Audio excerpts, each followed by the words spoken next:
संत रामपाल जी महाराज एक ऐसे महान संत जिन्होंने अपनी सतभक्ति, तत्व ज्ञान, करुणा और सेवा के बल पर समाज में नई मिसाल कायम की है। संत रामपाल जी महाराज की अगुवाई में उनके सभी सतलोक आश्रमों से समाज कल्याण के अद्भुत कार्यों ने समाज को सुनहरे भविष्य की एक नई उम्मीद दिखाई है। संत रामपाल जी महाराज से नाम दीक्षा लेने के बाद लाखों लोगों की लाइलाज बीमारियां जैसे कैंसर, एड्स आदि ठीक हुई। संत जी के ज्ञान से प्रेरित होकर उनके अनुयायियों ने लाखों यूनिट रक्तदान किया। संत जी ने लाखों बहन बेटियों का दहेज मुक्त विवाह करवाया।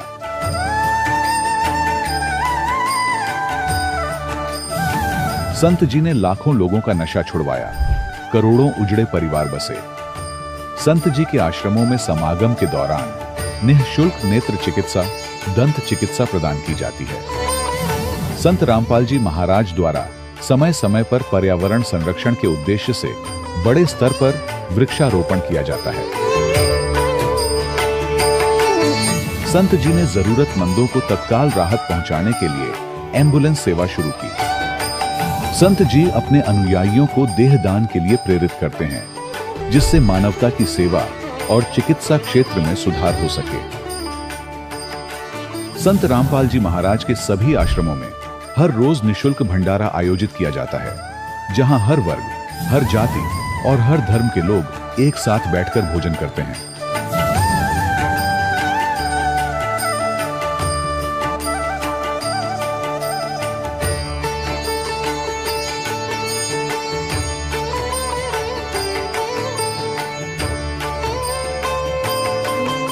संत रामपाल जी महाराज की अन्नपूर्णा मुहिम ने गरीब और बेसहारा लोगों के जीवन में एक नई ऊर्जा और उम्मीद को जन्म दिया है।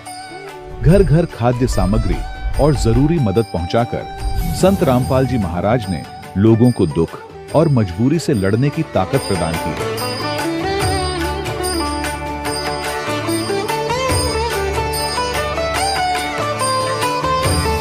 संत रामपाल जी महाराज द्वारा गरीब लोगों के लिए घर बनवाने का अद्भुत कार्य एक ऐसी मिसाल कायम कर रहा है जो सदियों सदियों संत जी की उदारता और दया भावना के तौर पर जाना जाएगा।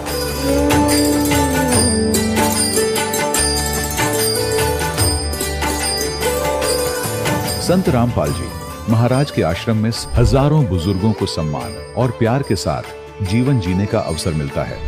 उनके खाने, रहने और स्वास्थ्य की पूरी जिम्मेदारी संत रामपाल जी महाराज उठाते हैं। अनाथ बच्चों के लिए संत रामपाल जी महाराज के सभी आश्रम किसी वरदान से कम नहीं। यहाँ उन्हें शिक्षा, संस्कार और भविष्य के लिए बेहतर अवसर प्रदान किए जाते हैं। चाहे बाढ़ हो, भूकंप या महामारी, संत रामपाल जी महाराज और उनके अनुयायी हमेशा ही जरूरतमंदों के लिए सबसे आगे खड़े रहते हैं। कोविड महामारी के दौरान संत रामपाल जी महाराज के आश्रमों से करोड़ों लोगों के लिए भोजन, दवाइयां और जीवन रक्षक सामग्रियां उपलब्ध कराई गई। चाहे गरीब की मदद हो या किसी शोषित और पीड़ित वर्ग के हक और सम्मान की लड़ाई, संत रामपाल जी महाराज ने हमेशा ही उनकी दबी आवाज को सरकारों तक पहुंचाया है और उन्हें उचित न्याय दिलवाने में अहम भूमिका अदा की है। समाज में आध्यात्मिक और सामाजिक मूल्यों के प्रति जागरूकता लाने में संत रामपाल जी महाराज हर कदम पर मानवता के सच्चे सेवक साबित हुए हैं। संत रामपाल जी महाराज का जीवन हमें सिखाता है कि सच्ची सेवा वही है जो निस्वार्थ भाव से की जाए।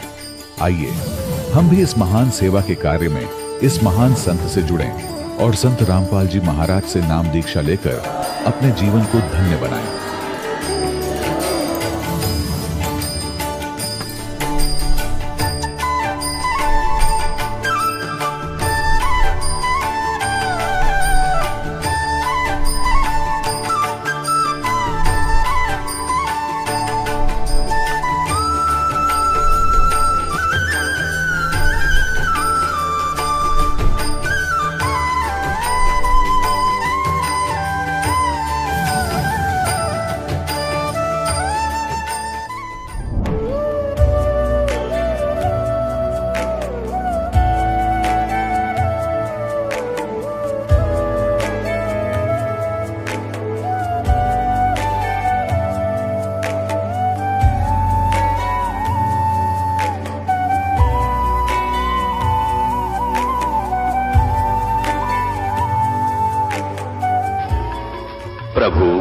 राम देव भगवान, अल्लाह खुदा, ईश आदि नाम एक ही शक्ति के हैं।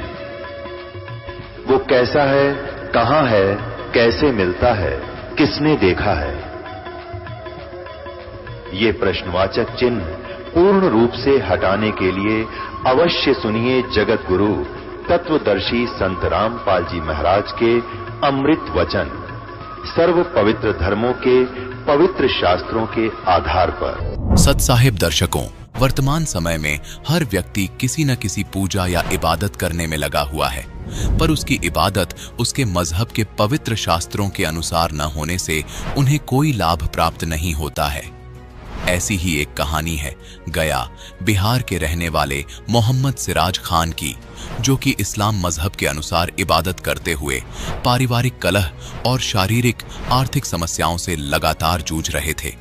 परंतु ऐसा क्या हुआ कि मुस्लिम शख्स ने अपनी मजहबी क्रियाओं को त्याग कर संत रामपाल जी महाराज से नाम दीक्षा ग्रहण की। आइए जानते हैं कि आखिर क्यों मोहम्मद सिराज खान जी ने संत रामपाल जी महाराज की शरण ग्रहण की। सुनते हैं मोहम्मद सिराज खान जी की कहानी, उन्हीं की अपनी जुबानी। नमस्कार सर। नमस्कार सर जी। सर क्या नाम है आपका? मोहम्मद सिराज खान। मोहम्मद सिराज खान जी, आप कहाँ से हैं? जिला गया, बिहार से हूँ जी। मोहम्मद सिराज खान जी, आपने संत रामपाल जी महाराज से नाम दीक्षा कब ली? 2013 में लिया जी। मोहम्मद सिराज खान जी, संत रामपाल जी महाराज की शरण में आने से पहले आप क्या भक्ति साधना या इबादत किया करते थे? मोहम्मदन समाज से मैं जो क्या करता था, जो अपने पूर्वज का नमाज पढ़ना, रोज़े रखना, बकरीद मनाना, मुहर्रम मनाना, ये सब करता था जी। और उसमें अपने एक पीर बनाया था जी। इससे पहले संत रामपाल जी महाराज से पहले मैं 2 पीर बनाया जी। अपने मुसलमान धर्म में पिछली भक्ति साधना सब किया करता था जी। तो फिर क्या कारण बना कि आप संत रामपाल जी महाराज की शरण में आए? जी सर जी, कारण यह बना कि जिस पीर से हम जुड़े हुए थे जी, जिनके शरण में थे, वो कुछ ऐसा हमारे साथ ऐसा कुछ लगा कि ये गलत है। तो फिर एक संत रामपाल जी महाराज के शिष्य थे, तो उनसे कुछ वार्तालाप होती थी जी। तो ऐसा हुआ ना कि एक लगातार 1 महीना ऐसे चलते रहा, सिलसिला चलते रहा। मैं अपना ज्ञान चलाते रहा, वो अपना भगत जी संत रामपाल जी महाराज जी के शिष्य अपना ज्ञान चर्चा करते रहते थे, और आसुनी कन्या रामायणी करते थे और संध्या आरती करते थे। तो हम उनका सुनते थे और संत रामपाल जी महाराज जी की जयकारा लगाते थे भगत जी। तो हम भी उसको याद कर लिए। तो मैं भी सोचा कि मैं बोल के देखता हूँ। अपने जयकारा लगाता था, संत रामपाल जी महाराज जी की जय, कबीर परमात्मा की जय, मतलब इस तरह से मैं याद कर लिया था। तो लगाता था जी, तो हमको अंदर से लगता था ना कि बहुत सी ताकत मिल रहा। तो फिर जैसे जैसे और लगता था कि और मैं बोलूं, तो इस तरह से बोलना स्टार्ट कर दिया जी। फिर एक दिन क्या हुआ कि ड्यूटी गए और ऐसी कोई पुस्तक, कबीर पंथ का ही कोई पुस्तक मैं गिरा हुआ था, वो उसे उठा करके मैं ऐसी, पढ़ा लिखा तो नहीं हूँ जी, मैं देख रहा था क्या लिखा हुआ ऐसी। तो आए संत रामपाल जी महाराज के शिष्य, बोले सत्साहिब भाई। तो हम भी बोला सत्साहिब भाई। तो बोले कि भैया ये पुस्तक क्या पढ़ते हो? पुस्तक हम देते हैं, वो पढ़ना। कौन सा पुस्तक है? बोले कि ज्ञान गंगा है। हम बोले और कुछ? तो एक आपको हरियाणी नू इस तरह से पुस्तक बताए। तो हमने कि आप हमको दे दो। हालांकि पढ़ा लिखा तो मैं नहीं हूँ, लेकिन फिर भी दे दो, मैं देखूँगा। उसके बाद घर लेके आया, शाम में घर लेके आया। बोले देने समय संत रामपाल जी महाराज जी के शिष्य बताए कि भैया ये पुस्तक मत समझना, ये आपके अल्लाह जा रहे हैं साथ में। तो हमें पूरा विश्वास हो गया भगत जी उस समय, जो कह रहे हैं एकदम सही बता रहे हैं, मतलब ऐसा हमको फील हो रहा था। तो घर लेके आए, तो पढ़ा लिखा तो नहीं था जी, लेकिन थोड़ा सा ऐसी देख रहा था। तो घर वाले हमारे पत्नी जी थे और बच्चे लोग मजाक उड़ा रहे थे कि पापा तो पढ़ते नहीं हैं, आज पुस्तक पढ़ रहे हैं। तो हम बोला ठीक है, कोई बात नहीं, हम ऐसा हमको लग रहा, हम देख रहे हैं। तो जैसे सुना करते थे पहले कि कोई कबीर पंथ ऐसा जो था, जो पुस्तक लेके बोलता था कि ये भी सही है, ये भी सही है, मैं उसी तरीक़ा से करने लगा जी। ये भी सही है, ये भी सही है। और इसी करते करते हमें पढ़ना आ गया जी। फिर धीरे धीरे पढ़ने लगा। तो सबसे पहले पढ़ा सृष्टि रचना जी। तो सृष्टि रचना पढ़ने के बाद तो हमको लगता कि अरे तो ऐसा इतना अच्छा ज्ञान कहाँ था, मतलब अंदर से आत्मा हमको रोने लगा उस समय पढ़ते समय में। तो हम बोले, पत्नी को बोले कि अब तो हम जाएंगे उनके शरण में, अब थोड़ा देख लेते हैं और कुछ। तो 1 महीना बीता जी। नहीं जी, उससे पहले हमारे बच्चा का तबीयत ख़राब हो गया था। बम्बई में रहता था, सिलाई का काम करता था, तो बम्बई में रहता था। उससे पहले 1-2 दिन के बाद जो पुस्तक लाए, 1-2 दिन के बाद ही उनका तबीयत ख़राब हो गया हमारे बच्चा को। तो भगत जी संत रामपाल जी महाराज जी से पुस्तक देने के समय में बताया था कि भैया कोई ऐसा समस्या, बड़ा समस्या आएगा ना, तो इनसे प्रार्थना करना दंडवत करके, और आपका सही काम हो जाएगा भाई। तो याद आ गया। तो उसी समय मैं दंडवत किया, संत रामपाल जी महाराज जी की फ़ोटो ऐसे खोल दिया किताब को और दंडवत किया। बोले, मालिक आप तो जानी जान हो, हम तो अंधे हैं, हम पता नहीं आप कौन हो, लेकिन मुझे अल्लाह का खोज है। मैं पहले ही से खोज कर रहा हूँ, लेकिन पता नहीं हम सही जगह पर हैं या गलत जगह पर हैं, आप ही जानो। लेकिन आज हमने आपसे प्रार्थना कर रहे हैं, हमारे बच्चा को ठीक कर दो, और ठीक कर दीजिएगा तो हम आपके शरण में आ जाएंगे। इतना कह के दंडवत करके और उठ गए। भगत जी 10 मिनट के बाद रिजल्ट ऐसा आया, मैं हैरत रह गया कि वहाँ से बोले, भैया आपका बेटा तो एकदम ठीक हो गया। बोले ऐसे कैसे? वो सोचा ना कि जो पीर का, जो पहले जिस पीर का दामन में था, उससे कुछ बोला था। वो बोला कि आप बोले थे क्या भैया? हम बोले कि नहीं, ऐसा कुछ हम नहीं बोले। हम मन ही मन में अपना बोले कि हम एक ऐसी घर बैठे एक पुस्तक था, उनमें संत रामपाल जी महाराज जी के फ़ोटो लगा हुआ था, उससे हम ऐसी प्रार्थना किए थे। तो फिर बोलने में मतलब वो दूसरा फील समझा, क्योंकि वो पहले गुरु भाई था। तो हम जब बोले ना तो उसको चोट सा जैसा लगा, फिर चुप हो गया। तो फिर हमें तो विश्वास हो गया कि अब तुम्हारे परमात्मा, हमारे अल्लाह तो यही है, जो कि 10 मिनट के अंदर ऐसा रिजल्ट आ गया जी। उस समय हम ठान लिए कि अब हम संत रामपाल जी महाराज के शरण में जाएंगे ही जाएंगे, चाहे दुनिया कुछ भी कह दे। तो घर में बहुत सा मुर्गी वगैरह रहता था, मतलब नफरत सा जैसा होने लगा। और उसके बाद वो जो संत रामपाल जी महाराज जी के शिष्य थे, उनसे हम चिप में अपना मेमोरी में डलवा लिए थे कि भैया से कुछ हमको डाल दो, हम सुनेंगे। तो वो सत्संग डाल दिए। वहाँ संत रामपाल जी महाराज जी के बरवाला आश्रम में ले गए। संत रामपाल जी महाराज से नाम दीक्षा लिए। मोहम्मद सिराज खान जी, संत रामपाल जी महाराज से नाम दीक्षा लेने के बाद आपको क्या लाभ मिले? भगत जी लाभ तो बहुत सारे मिले हैं संत रामपाल जी महाराज जी की दया से, लेकिन मोटा मोटा सा लाभ बताता हूँ मैं। सबसे पहले लाभ तो भगत जी आपको पहले बताया कि हमारे बच्चे का बीमारी ठीक हो गया। उसके बाद हमारी पत्नी को बवासीर का बीमारी था, वो भी परमात्मा की दया से, संत रामपाल जी महाराज जी की दया से ठीक हो गया जी। और एक लाभ और हुआ भगत जी, हमारी पत्नी जी रेलवे लाइन में गुस्सा के मारे कटने चली गई थी भगत जी।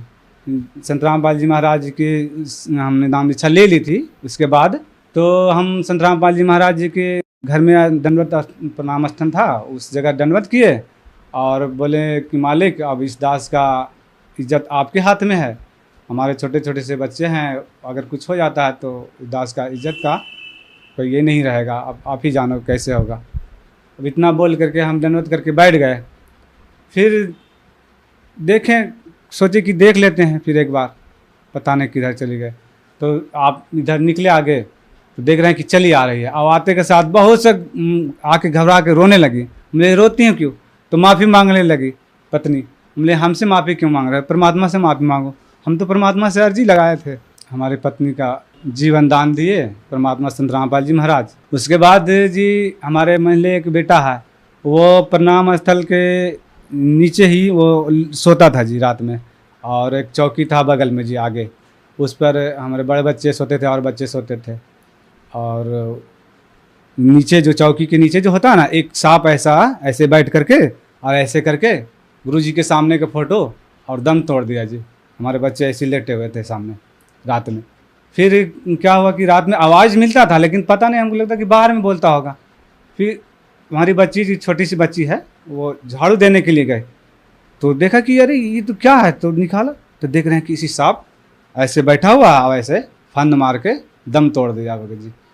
फिर उसके बाद फिर एक लाभ और भगत जी संत रामपाल जी महाराज जी की दया से हुई कि हमारे बड़े वाले बच्चा को पथरी का शिकायत हो गया था जी, वो परमात्मा की दया से वो भी ठीक हो गया जी। सर जी ये है डॉक्टर का ये रिपोर्ट है अल्ट्रासाउंड का, उन्होंने अल्ट्रासाउंड में बता दिया जी कि ये 2 पथरी हो गया है जी। ऑपरेशन बोला था, लेकिन संत रामपाल जी महाराज जी की आश्रम पर प्रार्थना लगाने से परमात्मा संत रामपाल जी महाराज की दया से हमारे बच्चे का पथरी का ऑपरेशन नहीं कराना पड़ा और अपने आप ठीक हो गया जी। मोहम्मद सिराज खान जी, क्या आप कोई नशा भी करते थे? जी मैं नशा बहुत करता था जी, काम करके आते थे जी, ताड़े पीना, कभी दारू भी पी लेना अपने साथी संगत के साथ, गांजा भांग बीड़ी सिगरेट सब नशा करते थे जी। संत रामपाल जी महाराज जी की दया से जब नाम दीक्षा लिए जी तो सारे नशा छूट गए जी, सारे हमारे कष्ट दूर हो गए जी। और हमारे परमात्मा संत रामपाल जी महाराज की दया से आज यहाँ एक कट्ठा ज़मीन भी परमात्मा की दया से हो गई जी, संत रामपाल जी महाराज की दया से जी। मोहम्मद सिराज खान जी, आपने संत रामपाल जी महाराज से नाम दीक्षा ली और आप मुस्लिम समाज से हैं, तो क्या संत रामपाल जी महाराज से नाम दीक्षा लेने के बाद आप हिंदू बन गए? जी हमारे संत रामपाल जी महाराज हिंदू नहीं बनाते जी। हमारे संत रामपाल जी महाराज जो धर्म में है, मुस्लिम है तो मुस्लिम रहो जी, लेकिन अपने ग्रंथों को देखो और ग्रंथ में जो भक्ति विधि है वो करो, ये हमारे संत रामपाल जी महाराज जी बताते हैं। हिंदू धर्म का ग्रंथ है तो हिंदू को बताते हैं कि अपने ग्रंथों से तुलना कर लो, ग्रंथ क्या बताती है वो भक्ति करो। हमारे संत रामपाल जी महाराज जी यही बताते हैं जी। संत रामपाल जी महाराज से नाम दीक्षा कैसे ले सकते हैं? जी संत रामपाल जी महाराज जी की दीक्षा लेने के लिए हम एक चैनल टीवी पर आते हैं, उनका प्रोग्राम आते हैं, उसमें पीली पट्टी पर नंबर चलते हैं, उसे पीली पट्टी पर नंबर लेकर के अपना किसी नज़दीक सेंटर से संपर्क करें और अपना नाम दीक्षा ले, जीवन कल्याण करें। धन्यवाद सर। धन्यवाद जी। दर्शकों, अभी आपने सुने संत रामपाल जी महाराज से दीक्षा प्राप्त करके सुखी हुए भक्त के अनुभव। अब देखिए जगत गुरु तत्वदर्शी संत रामपाल जी महाराज के मंगल प्रवचन। और ये वेद दिया था पूरा ज्ञान परम अक्षर ब्रह्म ने, कबीर भगवान ने इस ज्योत निरंजन के अंतःकरण में, और उसमें टाइम फिक्स कर दिया था, इतने समय के उपरांत ये इसके अंदर से अपने आप बाहर आओगे ना, तो बाहर भी ना निकालो। तो जब वो बाहर आए तो इसने पढ़ा खुद निरंजन ने, ज्योत निरंजन ने, उसमें परमात्मा ने हमारे लिए रहम बख्शा था, पूरी जानकारी दी थी ऊपर के लोगों की, वहां की स्थिति की, वहां वापस जाने की। लेकिन इसने काल निरंजन ने, ज्योत निरंजन ने, ब्रह्म ने वो वेदों का वो ज्ञान नष्ट कर दिया और परमात्मा के डर से ये जो 4 वेदों में विभाजित कर दिया गया, इतना ज्ञान ब्रह्मा को दे दिया। पहले ये एक ही ज्ञान था, वेद के 4 हिस्से तो बाद में बने। अब ब्रह्मा ने सोचा कि भी भगवान का दिया हुआ ज्ञान है, गलत नहीं हो सकता। तो इसने क्या देखा, ज्योत निरंजन आकाशवाणी की थी, उसको भी भगवान का इसने आदेश मान लिया। और वेदों को तो, वेद तो थे ही परमात्मा दिए हुए, तो वेदों में केवल इसने वो पोर्शन रख लिया, वो भाग रख लिया जिसमें ज्ञान तो है पूर्ण परमात्मा का, लेकिन पूजा की विधि केवल ब्रह्म तक की है, ओम मंत्र का जाप है, हठ योग नहीं है किसी वेद में। तो यजुर्वेद अध्याय नंबर 40 के मंत्र नंबर 15 से इन्होंने ओम नाम ले लिया और इनकी अकल ना काम करी। उसमें लिखा है ओम करतु समर किलबे समर करतुम समर। ओम नाम का जाप काम करते करते सेवन करो और विशेष कसक के साथ सेवन करो। मनुष्य जीवन का मूल कर्तव्य जानकर परमात्मा के इस ओम नाम का जाप करो।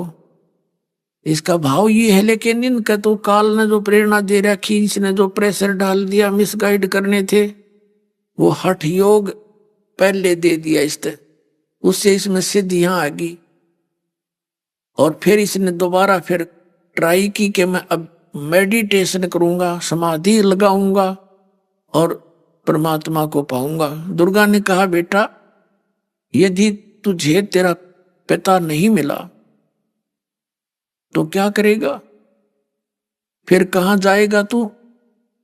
तो उसने कहा, माता यदि पिता नहीं मिला ना तो मैं तेरे सामने दोबारा नहीं आऊंगा, तेरे को शकल नहीं दिखाऊंगा। यूं कहकर निकल गया। इसने 4 युग तक एक एकांत स्थान पर जाकर हठ योग किया, साधना की। इसने प्रतिज्ञा कर रखी है, श्रीमद् भगवत गीता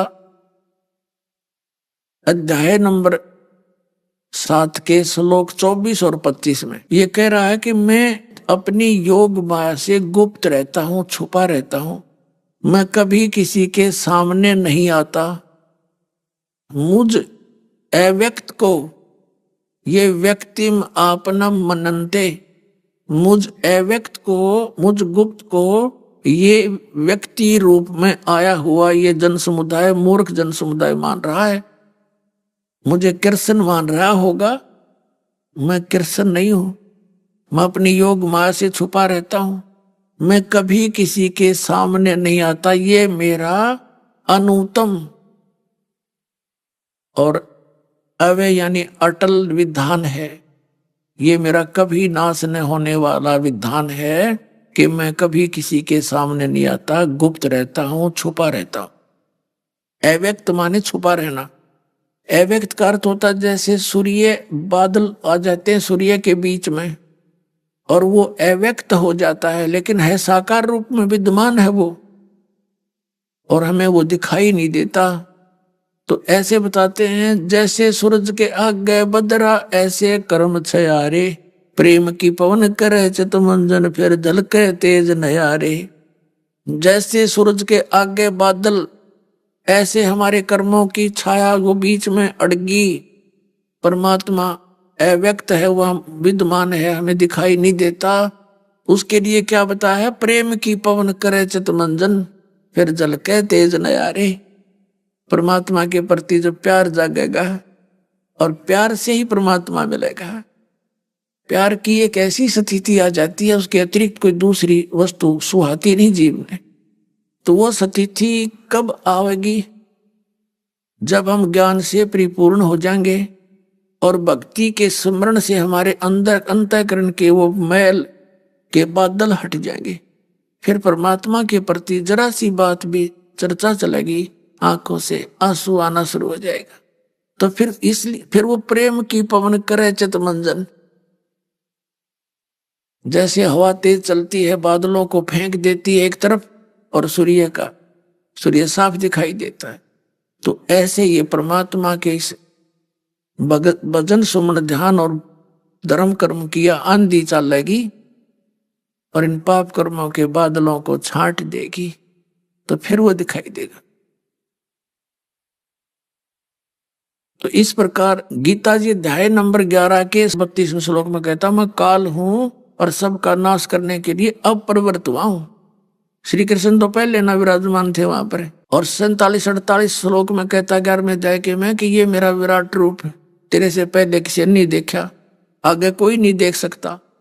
और ना किसी वेदों में वर्णित विधि से, ना यज्ञ से, ना जप से, ना किसी प्रकार के तप से, ना कोई जप मंत्र से मेरी प्राप्ति नहीं हो सकती। अगर मां चल पड़ा, फिर लंगोट बांध गए, अब मैं प्राप्त करूंगा। बैठा रहा हूं 4 युग तक, कुछ नहीं दिखा, मारे गया माथा। तब इस काल ने कहा दुर्गा को आकाशवाणी की कि सृष्टि क्यों नहीं रच रहे तुम। तब इसने कहा दुर्गा ने कि तेरा ज्येष्ठ पुत्र तेरी खोज में लगा हुआ है, मेरी बात नहीं मानता, और हट करके चला गया। तो काल ने कहा, ज्योत निरंजन ने कहा कि उसको बुला ले वापस, मैं कभी दर्शन नहीं दूंगा उसको।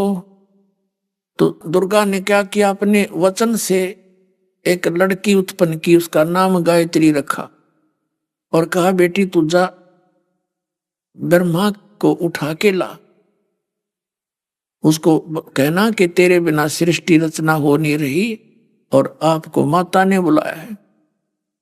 तो वहां पहुंची गायत्री, जाके खड़ी होगी, आवाज लगाई, वो उठा नहीं, समाधिस्थ था। तब उसने दुर्गा से वहीं से टेलीफोन पर बात की। अब टेलीफोन पुणात्मा ऐसा नहीं, वहां पर आत्मा ही वहां टेलीफोन का काम करती है। तो दुर्गा से कनेक्शन जोड़ा। दुर्गा जी ने कहा कि ऐसे कर, तो इसके चरण छू दे और ये अपने आप समाधि टूट जाएगी। अब गायत्री ने उसके चरण छू दिए, एकदम उसको करंट सा लगा और एकदम उठा। सामने देखा एक युवा लड़की को, उसके मन में क्रोध आया और कहा तू कौन उल्टा है, कौन पापनी है, तू मेरे धर्म को खराब करने के लिए यहां आ गई है, तूने मेरी समाधि भंग कर दी है, मैं तुझे श्राप देता हूं। अपने आत्माओं ये तो ततये हैं, ततये माड़ा सा छेड़ देने का श्राप दे दे एक दूसरे ने। नारद पहले तो हाथ जोड़े बैठा था विष्णु का आगे, मैंने आपका रूप दे दे, आपका रूप दे दे हैं, और जब वो थोड़ी सी गड़बड़ी होगी तो श्राप दे दिया, डंक मार दिया। यही से ऋषि से महर्षि से ये भगवान है, इनके अनुकूल वर्त तो ये राजी रहे, और इनके एक भी प्रतिकूल बात हो जाती है डंक मार दे। अब गायत्री डर गई, हाथ जोड़ कर बोली देख भाई साहब मेरी गलती नहीं है, माँ ने भेजी हूं और उसने ऐसे ऐसे कहा था, और तेरे बिना सृष्टि रचना नहीं हो रही, आप चलो मेरे साथ, मैं बुलाने आई हूं, माँ का संदेश है। तो शांत हो गया। शांत हो गया तो कहने लगा गायत्री कैसे चलूं, माँ के सामने मैंने प्रतिज्ञा कर रखी है कि मैं शकल नहीं दिखाऊंगा जब परमात्मा नहीं मिले तो, मुझे भगवान मिले नहीं। अब मैं कैसे शकल दिखाऊं, मुझे शर्म आवेगी, मुझे लज्जा लगेगी, मैं नहीं जा सकता। तो फिर ब्रह्मा ने कहा मैं एक शर्त पर चल सकता हूं, तो झूठी गवाही दे देना कि मुझे पिता के दर्शन हुए और जो वेदों में लिखा है वो बता दूंगा मैं तेरे थे। ऐसे ऐसे कह दिए कि मेरे सामने आए, मनुष्य दृश्य हैं और सुंदर शरीर है, बहुत तेजो में शरीर है, तीनों बता दिए। वह कहने लगी मैं क्यों झूठ बोलूं, पाप की भागी बनूं। तो कहने लगा मैं इतना चालूं, फिर मैं तो नहीं चल सकता। तो उधर से माँ का दबाव था। उस लड़की ने कहा कि एक काम करूंगी। उसने सोचा लड़की ने मैं जाकर कह दूं, झूठ बोल दूं, यूं कह दे इसने आप पर बनाई है बात। तो उसने उसको भी ब्लैकमेल करने के लिए स्कीम बनाई। तो गायत्री ने कहा कि तू मेरे साथ जो है रति कर, तब मैं तेरी झूठी गवाही दूंगी। ब्रह्मा को और विकल्प कोई दिखा नहीं, वापस आने का, खिसियानी बिल्ली होगी वो। तब उसने उसके साथ गायत्री के साथ रति की, सेक्स किया। फिर गायत्री ने कहा कि एक से अच्छा देख गवाह और तैयार कर लेते हैं, मेरे पास वचन शक्ति दे रखी है थोड़ी सी। तो उसने अपने वचन से एक लड़की और गवाह उत्पन्न कर दी, युवा। उससे कहा कि तू ऐसे ऐसे। ब्रह्मा ने कहा मेरी झूठी गवाही दे दे। तो वो कहने लगी मैं क्यों दे दूं, कल न तू मुकर जा। तो उसने भी वही शर्त रखी जो गायत्री ने रखी, उसका नाम पोपवती रखा था। तो ब्रह्मा ने अपनी व्यवस्था के कारण समझो उससे भी वैसा ही कर्म किया। अब गरीबदास जी कहते हैं दास गरीब या चूक धरोधर, ये धुरते बिजली पड़ती आ रही है या इस लोक के अंदर सारे ये आग लगी हुई है। तो वो दोनों तीनों के तीनों माँ के पास आ गए, दुर्गा जी के पास। अब देवी जी ने पूछा पुत्र क्या तुझे मिल गया तेरा पिताजी, भगवान के दर्शन हो गए तुझे? कहाँ जी हो गए? सचमुच? कहाँ सचमुच दर्शन हो गए तभी तो मैं आया हूं। तो उसने कहा भाई फिर कोई लक्षण, कोई प्रमाण दे, कोई गवाह बता कि इनसे पूछ लो दोनों को, इनके सामने दर्शन दिए मेरे को, जब चाहूं जब दर्शन दे देते थे। तो उन्होंने, दुर्गा ने उन दोनों से पूछा कि बोलो क्या ये सच कह रहा है? उन्होंने कह दिया हाँ जी सच्ची है, हमारे सामने दर्शन दिए। ऐसे ऐसे तेजों में शरीर है और नर आकार है, मनुष्य जैसा है, जैसा वेदों में लिखा था वैसे बता दिया। तो उस दुर्गा की शंका होगी। एक तरफ तो यूं कह रहा है कि मैं किसी ने दर्शन दो नहीं, मैंने प्रतिज्ञा कर ली, और इन बच्चों को इसने दर्शन दे दिए तो मैंने मूर्ख बना रहा है। वह नाराज होकर एक तरफ जा बैठी कि संभाल तेरे डमडमे ने। एक तरफ तो कहता मैं दर्शन नहीं दूर, इनको दर्शन दे दिया अपने बच्चों को। तब आकाशवाणी की काल ने वो केवल दुर्गा जी को सुनाई दी। उसने कहा ये तीनों झूठ बोले हैं और इन्होंने आप पर बकवाद गढ़ रखी है, मैंने दर्शन नहीं दिए। आकाशवाणी सुनकर वह आई डंडा लेकर। अब जैसे पहले तो आदमी स्वभाव को पूछा करे ये पुलिस वाले ना, जब दिखे उनको ये तसल्ली हो जाए कि ये झूठे हैं और झूठ बोल रहे हैं, फिर डंडा लेकर आया करे, फिर कहीं सच्ची बता, फिर वो तुरंत बता देते कहाँ ये बात बिगड़ेगी।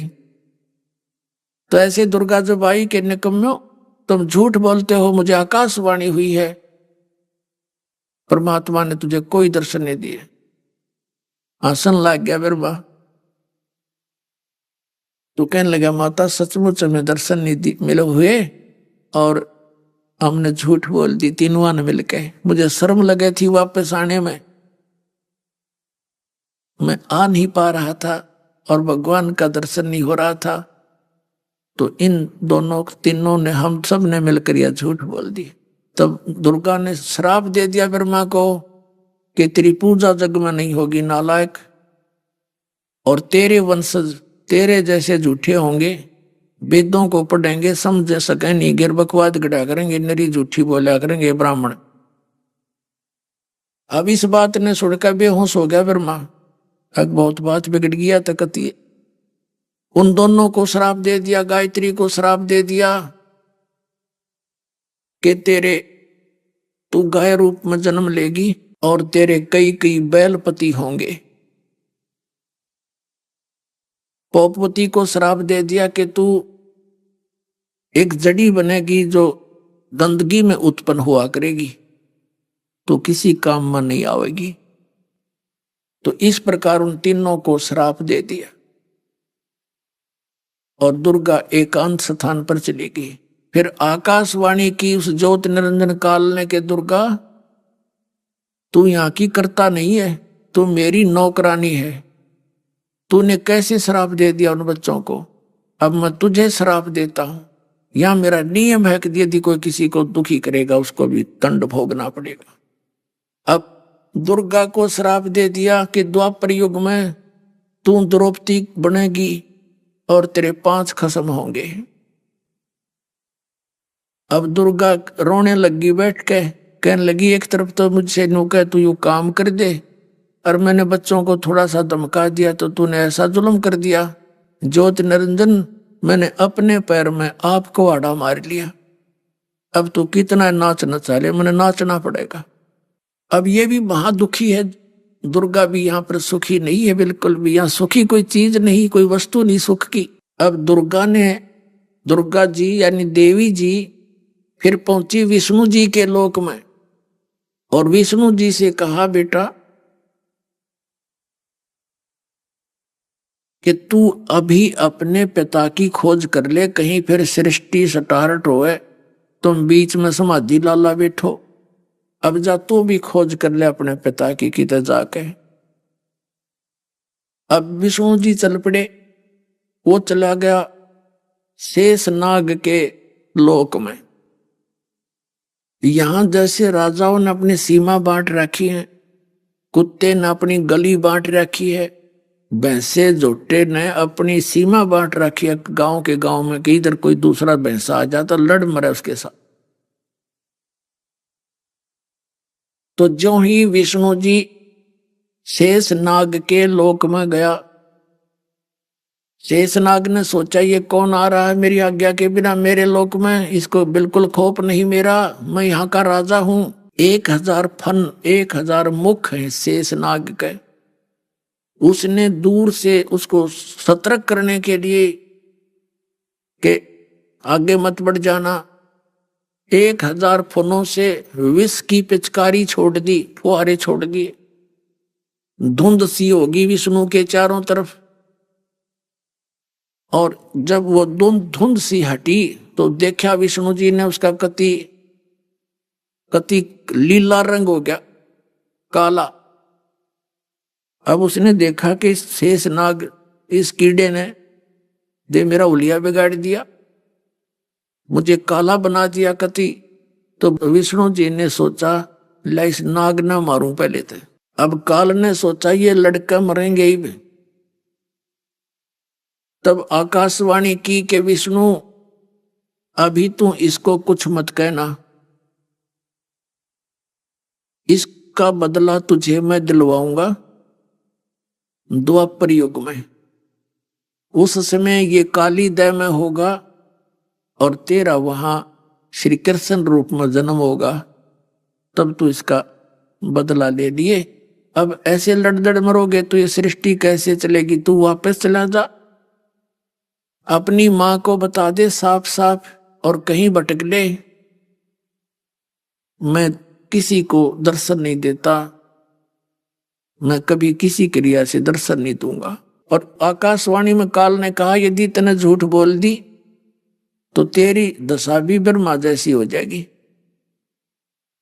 तो वापस आया, मां ने पूछा बेटा भगवान मिल गया तुझे? अगर नहीं माता, मुझे परमात्मा नहीं मिला। तो उसने सीने से लगा लिया दुर्गा ने, अग बेटा तो सतवादी है, तेरे को मैं एक विशेष डिपार्टमेंट दूंगी, ये सतिथि यानी यहाँ के पालन और पोषण की, और तेरी खूब पूजा होगी। अब फिर गई वो शंकर भगवान के पास, तीसरे पुत्र के पास। उससे कहा बेटा अब तू भी कर ले ट्राई अपने पिता के ढूंढन की, तेरे दो भाइयों को तो मिला नहीं बड़ों को, अब तू कर ले कोशिश, कदे फिर समाधि ला कर बैठ जा बीच में। तब इसने कहा कि माता जब मेरे दोनों भाइयों को ही नहीं मिला तो मैं तो ट्राई नहीं करता, फिर क्या फायदा शर्मारण की। लेकिन माता मुझे एक वरदान दे दे। दुर्गा ने कहा बोल पुत्र। भगवान शंकर ने कहा कि मेरी आयु मुझे अमर कर दे मां, मैं कदे नहीं मरूं। अब दुर्गा कहने लगी बेटा ये नहीं हो सकता, यहाँ का नियम है जो जन्मेगा वो मरे अवश्य का बेटा, ये नहीं कर सकती, हमारे पावर से बाहर है। तो कहने लगी मैं तुझे एक ऐसी विधि बता दूंगी जिससे तेरी उम्र सबसे लंबी हो जाएगी। तो भगवान शंकर ने कहा यही दया कर दो। तो दुर्गा ने कहा कि तू ज्यादा योग अभ्यास किया कर और अपने श्वास को इतना सूक्ष्म कर ले, काफी समय तक इसको तू रोकने का अभ्यास कर ले, इससे तेरी आयु लंबी हो जाएगी। क्योंकि सबकी यहां पर श्वासों से गिनती है, श्वासों से जीवन बना रखा है। तो शंकर भगवान ने यह स्वीकार कर लिया। उसके बाद इन तीनों का अब आप देखते हो ज्यादातर शंकर भगवान को आप समाधि में ही देखते हो, यानी अपने योग में ही लगा रहता है। और उठता जब उपद्रव कर देता है, उठता कौन है? उठावा है फिर काल, इसने रिमोट से एकदम प्रेरणा करता है, फिर इसके अंदर ऐसा भूचाल सा आता है, ये कठपुतली हम सारे इस काल के हाथों में, तब ये प्रलय करता है। और वैसे विधान बना रखा है सबको मारने का, यमदूत छोड़ रखे हैं सारे, तो वो सब यमराज वगैरह शंकर भगवान के ही डिपार्टमेंट में उसके विभाग में आते हैं।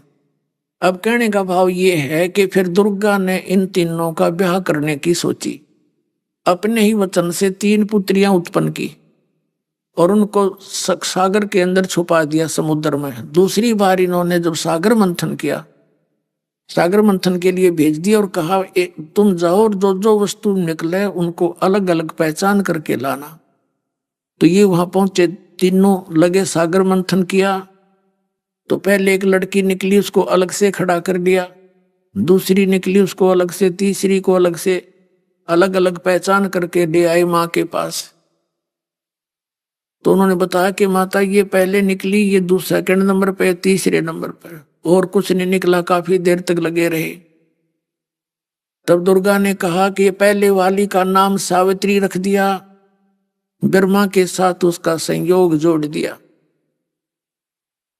और दूसरी का नाम लक्ष्मी रख दिया, विष्णु के साथ ब्याह दी, और तीसरी का नाम उमा रखा, वो शंकर का ब्याह दी। वहां से काल की यह सृष्टि शुरू होगी। पुण्यात्माओं, एक थोड़ी सी देखने की बात है। अब जैसे ब्रह्मा विष्णु महेश का ब्याह हुआ, जब ना थोड़ा कोई बाती था, ना कोई बराती था, ना कोई पंडित मंत्र बोलनिया था, तो ब्याह तो भाई संस्कार से होता है।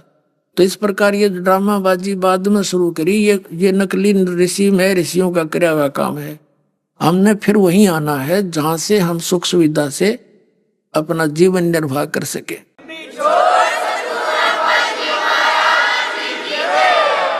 अब क्या होता है, यहां से फिर काल की सृष्टि शुरू होगी, और फिर हम यहां इस काल के जाल में फंस गए। तो पुण्यात्माओं, हमारी यह दुर्गति देखी उन्होंने, जो स्टार्ट हुआ था, जो प्रसंग जहां से, अब वो परमात्मा हमारा पिता है, हम उसकी अंश हैं। काल ने हमें अपने जाल में फंसा लिया। अब हम अपनी गलती से फंसे, इसके ऊपर आसक्त हो गए। अब ये बीमारी हमारे अब भी है, वहीं से लगी थी कि जैसे कोई हीरो या हीरोइन, यानी फिल्मी नेता या अभिनेत्री, अभिनेता या अभिनेत्री, जिनको ये बच्चे फिल्मों में देखकर बड़े आसक्त होते हैं, वो तो अपनी रोजी रोटी के लिए चटक मटक अटपट करते हैं, और वो न कि यो मेरा फेवरेट हीरो है या मेरी फेवरेट हीरोइन है। वो टट्टू फेवरेट है, तुम नटिंडे देंगे बताओ? अपनी रोजी रोटी कमाओ और हम वहां डले डोए। अब कोई एक उन बच्चों ने जो देख रखे फिल्म बकवाद करते, यहाँ जबरवाला में देखे युवा बच्चों की लड़के और लड़कियां जाएंगी देखो, इतने सारे दिन धक्के खाए जा हैं, धूलम धूल, और 1 किलोमीटर दूर तो वो खड़ा वो खड़ी है, न्यू देख कर सामने फिर धक्के खा के वापस आ जा। क्या मिला उस बकवादों से? तो इनके बस की बात नहीं, ये हम वहां से बुराई लगी थी।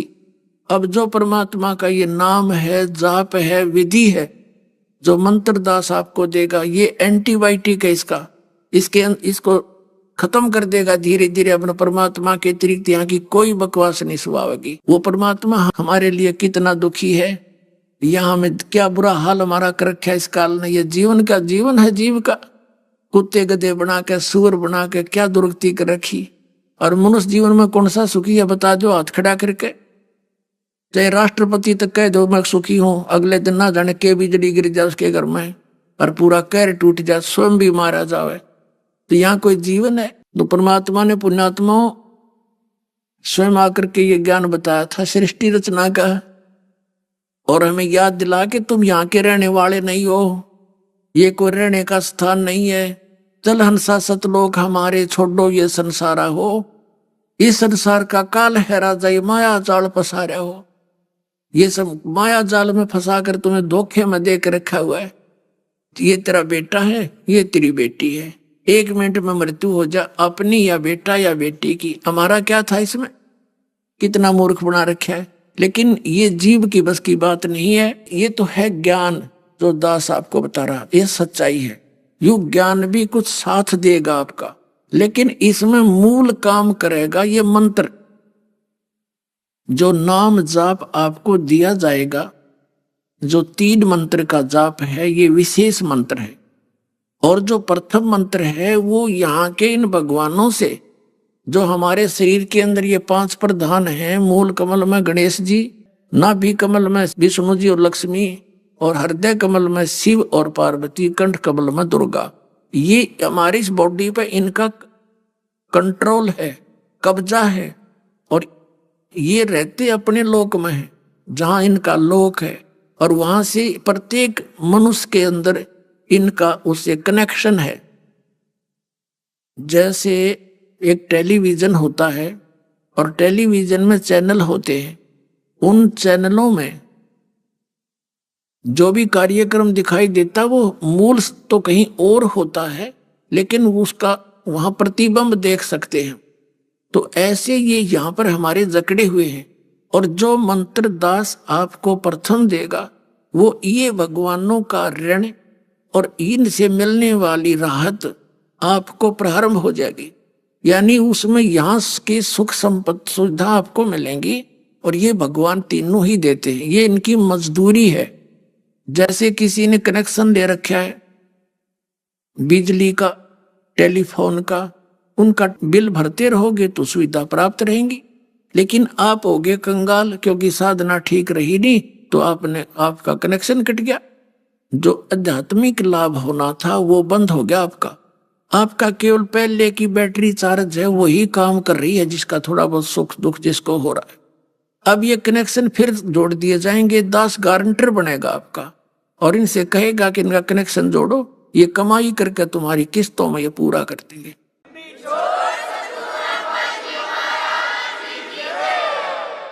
तो ये प्रथम मंत्र आपको यहाँ की सुविधाएं दिवाएगा इनसे, और बाकी जो इनका कर्जा है वो भी उतरेगा किस्तों में, और आपको सुविधाएं भी स्टार्ट हो जाएंगी। और फिर रह गया 3 मंत्र का जाप। इसमें सतनाम है 2 मंत्र का, इसमें एक ओम है, एक तत् शब्द है।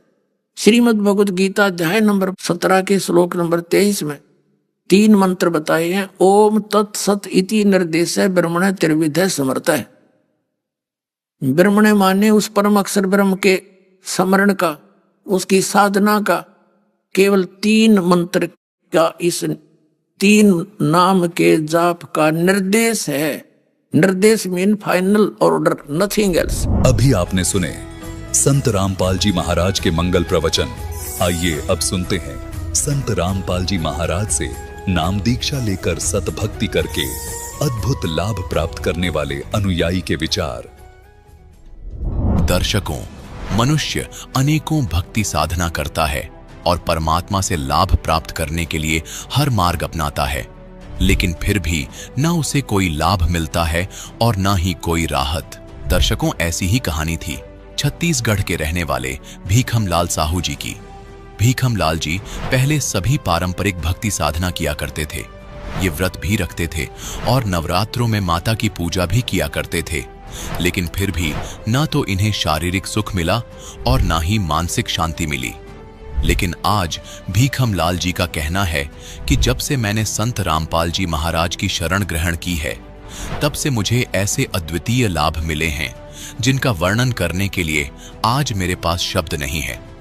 दर्शकों, आखिर संत रामपाल जी महाराज ने भीखम लाल जी के साथ ऐसे क्या चमत्कार कर दिए कि भीखम लाल जी संत रामपाल जी महाराज को परमात्मा मानने लगे? आइए जानते हैं इसके पीछे की सच्चाई क्या है। सुनते हैं भीखम लाल जी की कहानी, उन्हीं की जुबानी। नमस्कार सर। नमस्कार सर। सर, क्या नाम है आपका? सर, मेरा नाम भीखम लाल साहू। भीखम लाल जी, आप कहाँ से हैं? सर, मैं छत्तीसगढ़ राजनांदगांव जिला ग्राम नागलदा से हूँ। भीखम लाल जी, संत रामपाल जी महाराज जी से नाम उपदेश आपने कब लिया? संत रामपाल जी महाराज से मैं सन 2013 को लिया जी। भीखम लाल जी, संत रामपाल जी महाराज जी से जुड़ने से पहले आप क्या भक्ति साधना करते थे? संत रामपाल जी महाराज से नाम उपदेश लेने के पहले मैं मेरे परिवार नांदियापन से भक्ति करते थे, चौका आरती का कार्यक्रम करते थे। कोई भी सुख का कार्य या दुख का कार्य हो, उनको बुलाकर हम चौका आरती का कार्य करते थे। और गांव में जो देवी देवता, गणेश पूजा और नवरात्रि व्रत ऐसे करते थे। और निखिल एक पंथ चलाए हैं, एक समागम करते हैं, निखिल मंत्र विज्ञान करके उसका पत्रिका आता है, उससे भी उपदेश लिया था। ओम शांति से भी जुड़ा हुआ था। इस तरह से मैं संत रामपाल जी महाराज से नाम दीक्षा लेने के पूर्व मैं साधना भक्ति किया करता था। मैं नांदियापन से कबीरपंथी और उन्हीं का चौका आरती का कार्यक्रम कराते थे, और इन्हीं लोगों को कबीरपंथी कहा जाता था पहले। इस टाइप का कबीरपंथी मैं था। सर, जैसे कि आपने बताया कि आप नादिया पंथ से, जो कबीर साहिब जी को ही मानते थे, वहाँ पे भक्ति साधना करते थे, और भी आप अनेकों पंथों में गए। फिर आपने संत रामपाल जी महाराज जी से नाम उपदेश लिया। तो पहले जो आप भक्ति साधना करते थे वह भी कबीरपंथी थे, और संत रामपाल जी महाराज जी भी कबीरपंथी हैं। तो आप उस भक्ति को छोड़कर हजारों किलोमीटर दूर संत रामपाल जी महाराज जी की शरण में क्यों गए?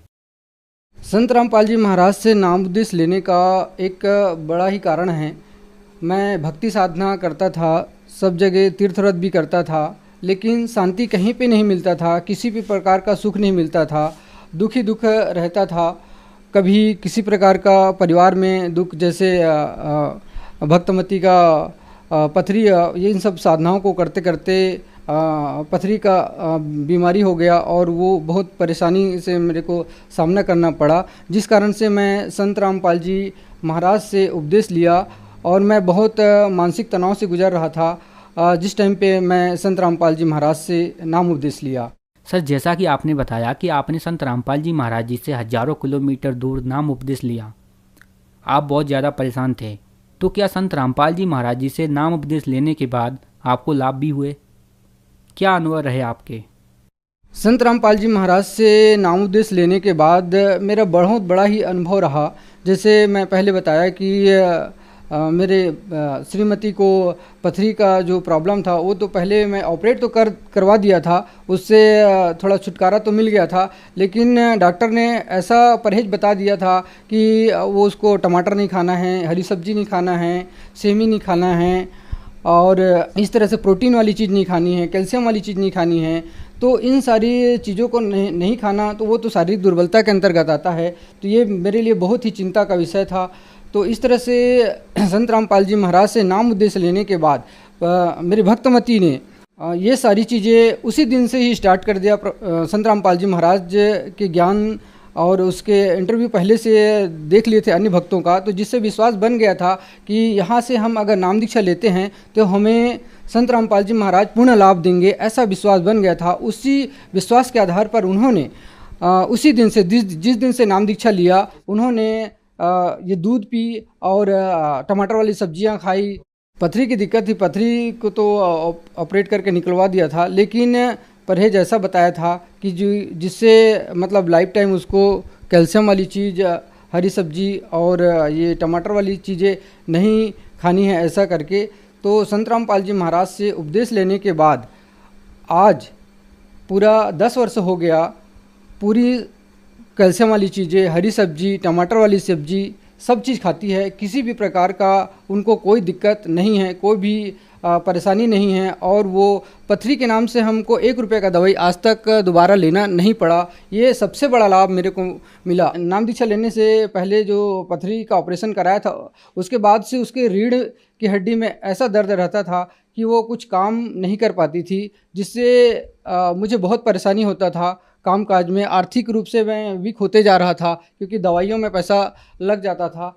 तो जिस दिन से संत रामपाल जी महाराज से नाम उपदेश लिया, उसके कुछ समय पश्चात मुझे मैंने अपनी पत्नी से पूछा कि तुम्हारी रीढ़ की हड्डी में दर्द रहता था, बताई कि अब परमात्मा की, संत रामपाल जी महाराज की दया से ये सब परेशानी से मैं ठीक हूँ, ऐसे करके। तो इस तरह से मेरे को ये सारे लाभ हुए हैं और आर्थिक रूप से भी मेरे को बहुत अच्छा लाभ मिला है। और एक परेशानी और था, मेरे बेटे का एक्सीडेंट हो गया था, गाड़ी से गिर गया था, जिससे उसके सिर में चोट आया था। तो वो मैं चोट आया था तो उसको जिला अस्पताल में एडमिट किया था। जिला अस्पताल में एडमिट करने के बाद वहाँ इलाज बताए, टेस्ट वेस्ट देखे। 24 घंटे के बाद उन्होंने मेकाहारा, छत्तीसगढ़ में मेकाहारा रायपुर हॉस्पिटल है, वहाँ पर रेफ़र कर दिया। मैं बहुत ही चिंतित हुआ कि हे भगवान, अब क्या होगा, मैं तो यहाँ ठीक हो जाएगा करके, मेरे पास पैसे भी नहीं हैं और मैं कैसे इलाज कराऊँगा। तो रोते हुए मैं मन ही मन प्रार्थना किया, फिर प्रार्थना भी लगाया। तो मैं ले तो गया, उस हॉस्पिटल से तो अब ले जाना ही था क्योंकि वो रेफ़र कर रहे हैं, तो मैं लेके चला गया। तो एक टेम्पो वाले को बुलाया और उन्होंने बताया कि भाई एक हॉस्पिटल और है रायपुर जाने से पहले, तो पल्स हॉस्पिटल का पता दिया। तो मैं बोला ठीक है, मेरे पास में भी पड़ता है तो मैं वहीं ले जाता हूँ सर। वहाँ पे भी ले गए मैं लड़के को, तो वहाँ उन्होंने भी कुछ नहीं बोला, अभी हम 24 घंटे हम कुछ नहीं बोलेंगे, ऐसे करके। फिर संत रामपाल जी महाराज से अरदास लगाया था, तो उसका प्रार्थना का जवाब भी आया कि आप भक्ति करो, परमात्मा दया करेंगे, तो संत रामपाल जी महाराज की दया से ऐसी कृपा हुआ कि मेरे बेटे को 3 दिन में ही वहाँ से मतलब छुट्टी मिल गए और सकुशल मैं घर आ गया, पूर्ण रूप से ठीक हो गया। जो मेरा खर्चा ऐसा था कि 50,000 तक जा सकता था, जिसमें परमात्मा ने 8,000 रुपये का खर्चे में मेरा टाल दिया परमात्मा ने। तो इतनी दया बख्शी है मालिक ने मुझ पर, संत रामपाल जी महाराज ने। क्या क्या गुण गाऊँ, परमात्मा पल पल दया बख्शते रहते हैं। मेरे पास घर नहीं था, पार्टीशन हुआ, घर नहीं मिला मुझे, जो घर थे वो भाइयों को मिला, मैं छोटा सा एक रूम मिला। परमात्मा ने आज इतनी दया बख्शी है, मेरे 4 रूम का एक बड़ा हॉल और 4 रूम का घर दे दिया मुझे। इस तरह से लाभ मेरे को संत रामपाल जी महाराज से नाम दीक्षा लेने के बाद हो रहा है। मैं नशा का आदी तो नहीं था, लेकिन ये समाज में बुराई व्याप्त है, उस बुराई के चलते लोगों का मानना है कि जो नशा करते हैं वो बहुत ही उच्च दृष्टि से देखा जाता है। इस दृष्टिकोण से मैं कभी कभार अपने साथियों से, साथ क्या बोलूँ, वो तो मेरे सबसे बड़े नुकसानदायक थे वो लोग जिनके साथ मैं बैठकर नशा कर लिया करता था। लेकिन संत रामपाल जी महाराज का ज्ञान हुआ, वो तो ज्ञान ऐसा हुआ कि मेरे को एक पुस्तक मिला ज्ञान गंगा करके। उसी पुस्तक को पढ़ते ही मेरे को ऐसा लगा कि बहुत बड़ा झटका लगा कि मैं क्या ऐसा कर रहा हूँ, ये तो बहुत ही छूने की चीज़ नहीं। उसमें लिखा था कि जो एक बार जो शराब पीता है वो 70 जन्म तक कुत्ते को प्राप्त होते हैं। तो मेरे दिल में ऐसा ठेस लगा, मैं नाम उपदेश लेने से पहले ही वो मैं नशा त्याग चुका था पूर्ण रूप से। मैं एकदम से ऐसा लग गया कि नशा करने की चीज़ नहीं होती। और लाभ एक ऐसा हुआ भगत जी, मेरे को अभी एक 3-4 महीने करीब 3-4 महीने पहले एक ऐसा एक्सीडेंट हुआ मेरा बाइक से कि मैं बाइक अलग फेंका गया। वो ऐसा हुआ कि 3 लड़के ऐसे अपने रास्ते पे जा रहा था, वो लोग अचानक से बाइक को अपने ऐसा आड़ा कर दिए और मेरा जो बाइक का स्पीड था 40 का स्पीड था, और 40 की स्पीड में कंट्रोल करना बहुत ही मुश्किल होता है। तो मैं कंट्रोल नहीं कर पाया, उसकी गाड़ी से ऐसे टक्कर हुआ और गाड़ी अलग फेंका गया, मैं अलग फेंका गया। वहाँ पे वो जो कोकलेन मशीन था वो भी था, लेकिन मालिक ने ऐसा बचाया मेरे को कि वो कोकलेन कि ये इतना दूरी था, कोकलेन मतलब 1 बीता लगभग बचा रहा होगा, वहीं पे जाके मैं गिरा। तो थोड़ा सी मेरे को खरोच आया और मेरे संत रामपाल जी महाराज ने मुझे आज उनकी भक्ति से मेरे को जीवन मिला है। आज मैं उसी का गुणगान कर रहा हूँ। सर, जैसा कि आपने बताया कि आप संत रामपाल जी महाराज जी से इसलिए जुड़े कि आपको उनसे लाभ मिलें। छत्तीसगढ़ को कबीरपंथियों का गढ़ माना जाता है और संत रामपाल जी महाराज जी भी कबीरपंथी हैं, तो फिर आपने संत रामपाल जी महाराज जी को ही क्यों चुना? ये बहुत अच्छी प्रश्न आपने किया है सर जी। संत रामपाल जी महाराज आज पूरे विश्व में देखा जाए तो महान संत है। वो इसलिए महान संत है क्योंकि लोगों को यही पता नहीं है कि परमात्मा कौन है, किसकी भक्ति करनी चाहिए और किसकी नहीं करनी चाहिए। तो संत रामपाल जी महाराज आज पूरे विश्व को शास्त्र के अनुसार ये प्रमाण करके बता दिया कि कबीर साहब जो 600 साल पहले काशी बनारस में आए हुए थे वो परमात्मा हैं और उनकी भक्ति करने से हम जीवों का उद्धार होगा। ये निष्कर्ष निकाल के, सद्ग्रंथ का निष्कर्ष निकाल के आज पूरे मानव समाज को बता रहे हैं, जिससे हम सबका कल्याण हो रहा है। सर, संत रामपाल जी महाराज जी से नाम उपदेश कैसे ले सकते हैं? संत रामपाल जी महाराज से नाम दीक्षा लेना बहुत ही आसान है। आज संत रामपाल जी महाराज की दया से डिस्ट्रिक्ट लेवल पे नामदान केंद्र खुले हुए हैं और विभिन्न चैनलों में संत रामपाल जी महाराज ने दया बख्शी है। सत्संग का कार्यक्रम चलते हैं, उसमें पीली पट्टी चलती है, उसमें नंबर आते हैं। उस नंबर को कॉल करके अपने नज़दीकी नामदान केंद्र का पता करके आप नाम दीक्षा प्राप्त कर सकते हो, बिल्कुल निःशुल्क, फ्री। धन्यवाद सर। सत साहिब जी।